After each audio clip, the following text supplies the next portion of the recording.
Shalom, shalom, shalom, Randy here. You know, it's amazing.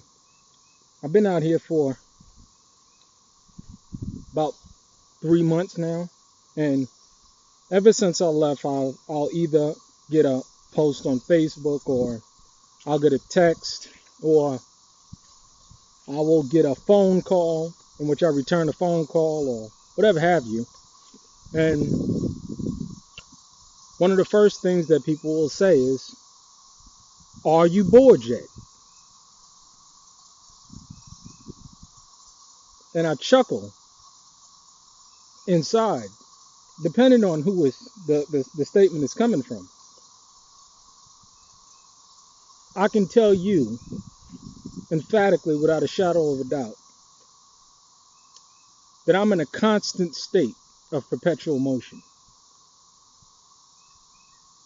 Unlike many people that I know in the city, and I'm from New York, and most of my roots are from New York City. All of the people that I know and that I socialized with before I came this way, out to Kentucky, is in New York City.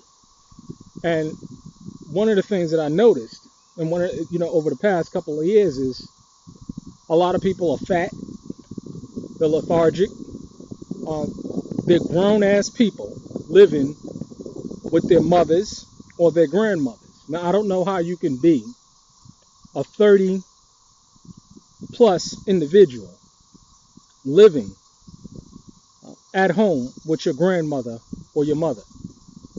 I can't square that away, being that personally, speaking from personal experience, I've been on my own, paying rent or having a mortgage, now owning a piece of property, since I was 17 years old. I've never relied on anybody to put me up or to take care of me or put food on my table, clothes on my back, or a roof over my head. And yet and still, these same people that rely on other people to provide or either a roof over their head, clothes on their back, and food on their table, whether it be welfare or a grandparent because they can't make it on their own,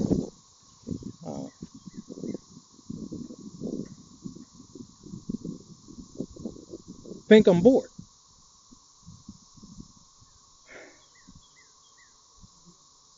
I'm fascinated by this thought process. But I understand, when you're in this kind of state and when you rely on somebody else, that you think people think that because someone is providing for them and providing and giving them a lifestyle, that they think that everybody else has the luxury to do the same. No, that's just simply not the case. I spend my day gardening. I spend my day cleaning out brush. I spend my day tending chickens. I spend my day fixing things, various things around the property. This is what I spend my day doing. And particularly over the next 3 months, and I've just been here for about 3 months now. I spend my day chopping wood, putting up fence posts. And you see right here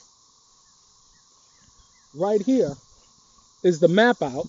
I don't know if you can see it, but right here is the map out for a 30-foot diameter pond.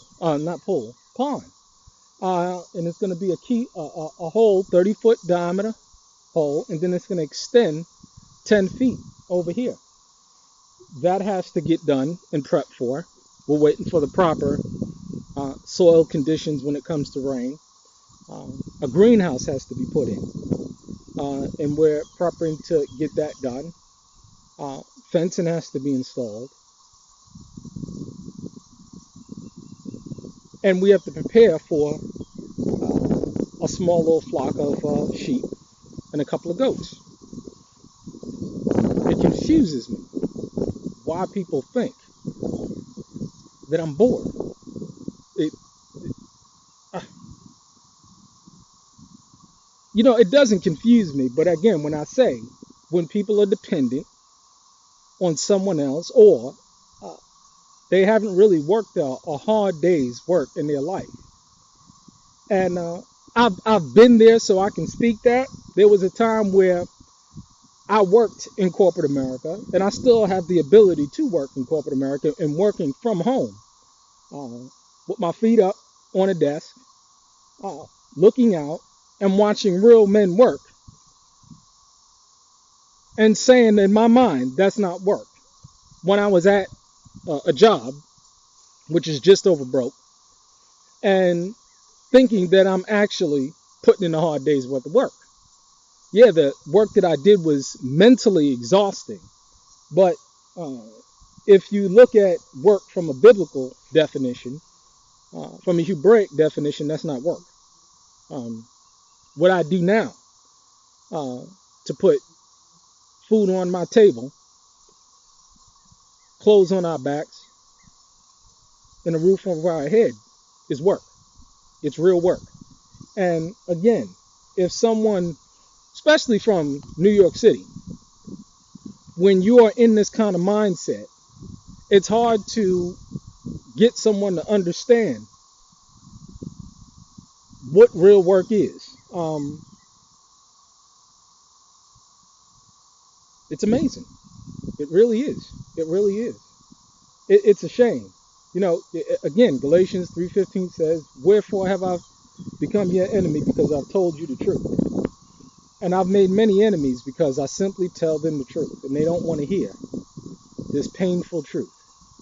Whether it is, you know, from a relationship standpoint, a lot of people, they'll text me, or, well, I'll get into that another time. But the idea is that when you tell someone the painful truth, whether it's about their situation economically, spiritually, socially, relationship wise, and it doesn't line up with their frame of thinking, they'll attack you. They'll attack you viciously. And it's a sad thing. But um, to answer the question, and I've been asked this question about 5 times already since I've been out here, are you bored yet? No. There's no way that I have time to be bored. I'm in a constant state of perpetual motion. Good day.